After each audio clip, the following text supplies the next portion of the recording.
वाटतंय ती खरं बोलते. मलाही तिच्या बोलण्यात खरेपणा जाणवतो. प्रीतम सर, प्रिया मॅडम, कमला राणी विश्वासानं जे सांगतायत ते मला पटतंय. सुंदर दादांना काहीच केलेलं नाहीये. हे सगळं करायला त्यांना कुणीतरी भाग पाडलंय आणि ते कोण आहे ते आपल्याला लवकरात लवकर शोधून काढायला पाहिजे. मला असं वाटतंय की आपण सुंदर दादांना अजून एक संधी द्यायला पाहिजे.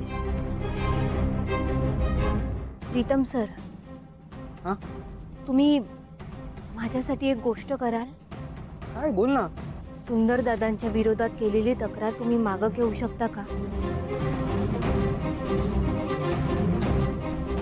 हो हो प्रीतम सर, कारण हे सगळं करण्यामागचा बोलविता धनी कुणीतरी दुसराच आहे आणि त्याच्या चुकीची शिक्षा सुंदर दादांना नको मिळायला. त्यामुळे मला असं खरंच वाटतंय की तुम्ही तक्रार मागं घ्या प्लीज.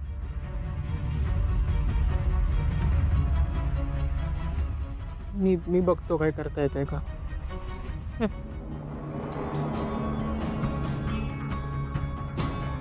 शांत व्हा.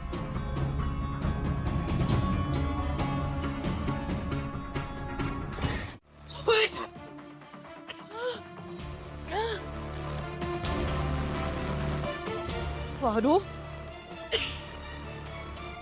तू मुद्दाम केलं. ए, तू मुद्दाम केलंस ना हे? हा, अडाणी कुठली मिरचीची धुरी देतं का कोण? एवढी अक्कल नाहीये का तुला? हा, मुद्दाम केलंस तू हे सगळं आणि मी हे सगळं त्या आईला सांगणार आहे. थांब जरा. बोलो. एक एक एक सासू मॉम, मोठ्याने, एक सासू मॉम. अजून मोठ्याने. पिंगा, तुम्हाला काय वाटतंय? हे असलं करून तुम्ही मला खूप त्रास देऊ शकताय. दिशा मॅडम, हे बघून तुम्हाला काही आठवलं का? तुम्ही मला सुद्धा असा जीवे मारायचा प्रयत्न केला होता.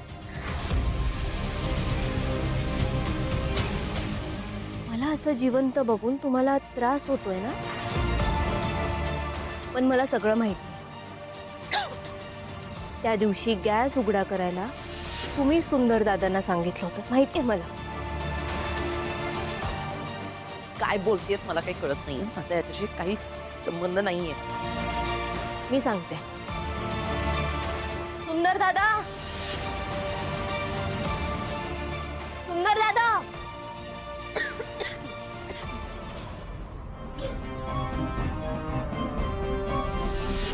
ईशा, आठवलं का काय की अजूनही तुला वाटतंय की तुझा काही संबंध नाहीये?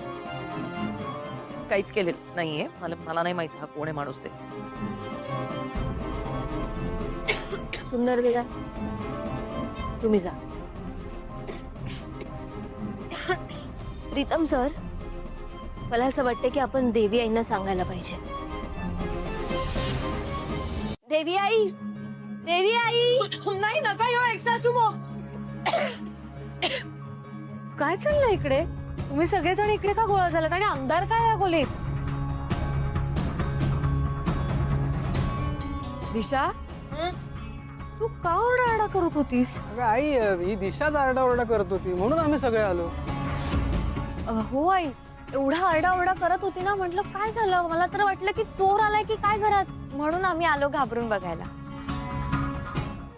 दिशा मॅडम, काय झालं? तुम्ही एवढ्या का घाबरलात? तुम्हाला बरं वाटत नाहीये का?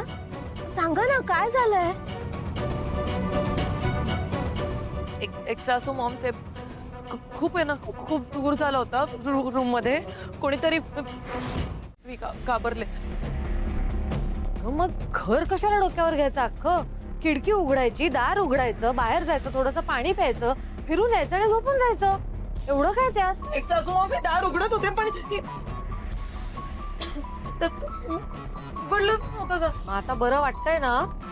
चला झोपा आता, आणि तुम्ही पण सगळेजण जरा आपापल्या खोलीत जाऊन झोपा. चला, खूप उशीर झालाय.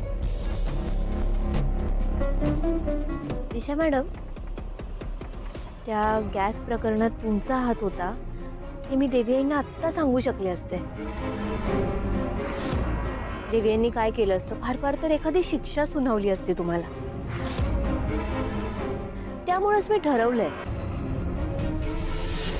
इथून पुढं तुमच्या सोबत तुमच्यासारखंच वागायचं. घड्याळ तर मी तुम्हाला ऑलरेडी दिलंय.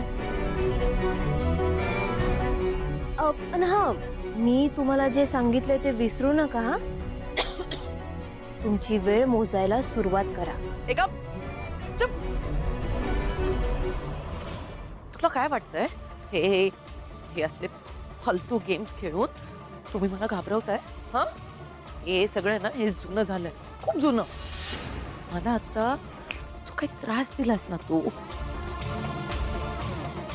इथून पुढे तू आता बघत राहा मी तुझं काय करते ते. तुम्हाला काय करायचं ते करा. आता मी सुद्धा तुम्हाला दाखवून देईन की मी काय करू शकते. आणि देवी आईंना कळ लावायचा प्रयत्न अजिबात करू नका, कारण तुमच्या विरोधात माझ्याकडे खूप पुरावे आहेत. ते पुरावे मी देवी आईंना देईन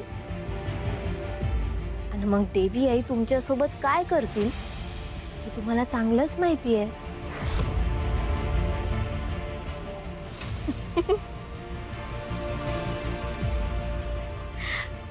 आपण जाऊया आता. Good night.